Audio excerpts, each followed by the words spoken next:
अस्सलामुअलैकुम, वेलकम है आप सभी का इस नई वीडियो में। तो आज का वीडियो जम्मू कश्मीर और यूटी लद्दाख के उन बच्चों के लिए बहुत ही ज़्यादा इंपॉर्टेंट रहने वाला है जिनको इस साल PMSSS 2026 सेशन में अप्लाई करना है या PMSSS 2024 में कोई भी कोर्स करना है। तो ये वीडियो आपके लिए बहुत ही ज़्यादा इंपॉर्टेंट रहेगा। इस वीडियो में मैं आपके साथ डॉक्यूमेंट्स के बारे में बात करूँगा, यानी कि आप अगर इस साल PMSSS में अप्लाई करना चाहते हैं या PMSSS के थ्रू कोई भी कोर्स करना चाहते हैं तो आपके लिए कौन सा इंपॉर्टेंट डॉक्यूमेंट है, कौन कौन सा डॉक्यूमेंट आपको तैयार करके रखना है। क्योंकि आपको पता है कि PMSSS 2024 का जो पोर्टल है वो लॉन्च किया गया है AIST की तरफ से। अब आपका रजिस्ट्रेशन का जो प्रोसेस है वो कुछ ही दिन के बाद यहाँ पे स्टार्ट हो जाएगा। रजिस्ट्रेशन की डेट्स के बारे में भी हम थोड़ा सा डिस्कस करेंगे, डॉक्यूमेंट सबसे इंपॉर्टेंट है उसके बारे में भी डिस्कस करेंगे।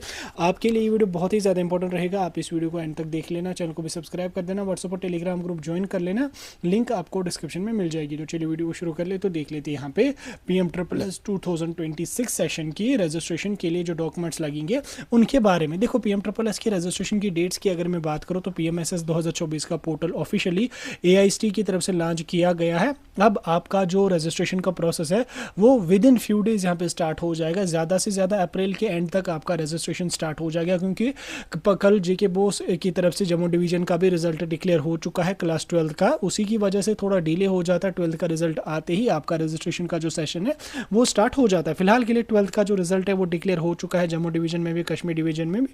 अब कुछ दिन के बाद आपका PMSSS का प्रोसेस स्टार्ट हो जाएगा। PMSSS पे ऑलरेडी मैंने वीडियोस डाले हैं, अब उसको मैं दोबारा जो वो डिस्कस नहीं करूंगा। तो यहाँ पे हम बात करेंगे डॉक्यूमेंट्स की। तो डॉक्यूमेंट्स में कौन कौन सा डॉक्यूमेंट लगेगा। डॉक्यूमेंट्स में सबसे पहले डॉक्यूमेंट जो आपको लगेगा वो आपके पास UT जम्मू कश्मीर की डोमिसाइल सर्टिफिकेट होनी चाहिए। अगर आप UT जम्मू कश्मीर के रेजिडेंट हैं तो आपके पास डोमिसाइल सर्टिफिकेट होनी चाहिए, और अगर UT लद्दाख के रेजिडेंट है तो आपके पास लद्दाख की रेजिडेंट सर्टिफिकेट या ST सर्टिफिकेट होनी चाहिए। तब जाके आप तब जाके आप PMSSS के लिए अप्लाई कर सकते हैं। ठीक, डोमिसाइल के लिए आप लद्दाख वाले बच्चे रेजिडेंट सर्टिफिकेट को यूज़ कर सकते हैं, लेकिन जम्मू कश्मीर वाले बच्चे जो हैं उनके पास डोमिसाइल सर्टिफिकेट होनी चाहिए। फिर अगर आपके पास ऑनलाइन वाली है वो भी चलेगी, ऑफलाइन वाली है वो भी चलेगी, उसमें कोई मसला नहीं है। इसके अलावा आपके पास मार्कशीट होनी चाहिए 10th की भी और 12th की भी। देखो जम्मू डिवीजन का भी रिजल्ट आ चुका है, कश्मीर डिवीजन का भी रिजल्ट आ चुका है, सभी को मार्कशीट्स वगैरह मिल गई होंगी। जम्मू डिवीजन के जो बच्चे जिनको परसों रिजल्ट आ गया उनकी भी मार्कशीट्स कुछ दिन के बाद 2 to 3 डेज या 5 डेज तक उनकी मार्कशीट जो अपनी कंसर्नेड हायर सेकेंडरीज में पहुंच जाएंगी। तो वहाँ से आप कलेक्ट कर लेना अपनी मार्कशीट को। तो वो मार्कशीट आपको ओरिजिनल 10th की भी लगेगी और 12th की भी लगेगी। इसके अलावा 10th की डेट ऑफ बर्थ सर्टिफिकेट भी आपके पास होनी चाहिए। अगर आपने JK बोस से पास किया है तो JK बोस की तरफ से एक डेट ऑफ बर्थ सर्टिफिकेट भी मिलती है, वो आपके पास होनी चाहिए। और अगर आपने CBSE से किया है 12th पास तो उसमें आपको डेट ऑफ बर्थ सर्टिफिकेट की कोई भी ज़रूरत आपको नहीं पड़ेगी। ठीक, 12th की DOB 6 महीने के बाद मिलेगी आपको। अगर आपने रिसेंटली पास किया तो वो अभी नहीं मिलेगी, लेकिन 10th की आपके पास होगी ही होगी। इसके अलावा यहाँ पे पॉलिटेक्निक वाले बच्चों के लिए तो इसको आपका कोई ज़रूरत नहीं है, इसको आप कट कर दो, ये लेटरल एंट्री वाले बच्चों के लिए होता है।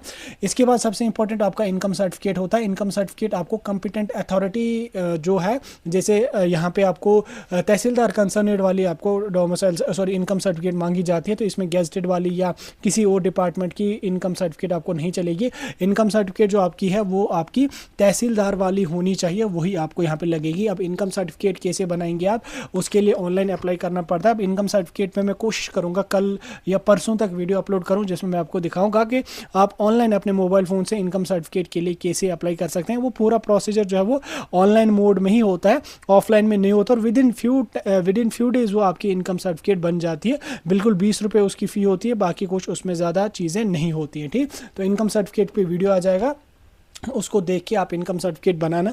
और इनकम सर्टिफिकेट की वैलिडिटी जो है वो सिर्फ 1 साल की होती है। पहले 6 महीने होती थी, लेकिन अब जब ऑनलाइन में बनती है तो 1 साल उनकी वैलिडिटी होती है। तो अगर पिछली कोई डोमिसाइल सर्टिफिकेट है जो विद इन 1 ईयर आपने बनाई है, अगर उसका अभी टाइम है तो आप उसको भी लगा सकते हैं, नहीं तो नई बना लो। 20 रुपये सिर्फ उसकी फ़ी है और विद इन 3 to 4 डेज़ आपको यहाँ पे बनेगी। इसके अलावा अगर आपके पास कोई कैटेगरी सर्टिफिकेट है तो वो आपके पास होनी चाहिए, लाइक SC है, ST है, EWS है, RBA है, या कोई और कैटेगरी अगर आपके पास है तो वो कैटेगरी भी बना के रख लेना, क्योंकि कैटेगरी का आपको काफ़ी ज़्यादा बेनिफिट मिलेगा, रिजर्वेशन भी मिलेगी, बाकी चीज़ें भी मिलेंगी।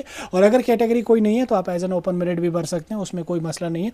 और अगर आप खुदा न खासा PWD कैटेगरी से बिलोंग करते हैं तो आपके पास 40% या 40% के एबो वाली जो डिसेबिलिटी सर्टिफिकेट है वो होनी चाहिए। तो यही डॉक्यूमेंट्स आपको लगेंगे।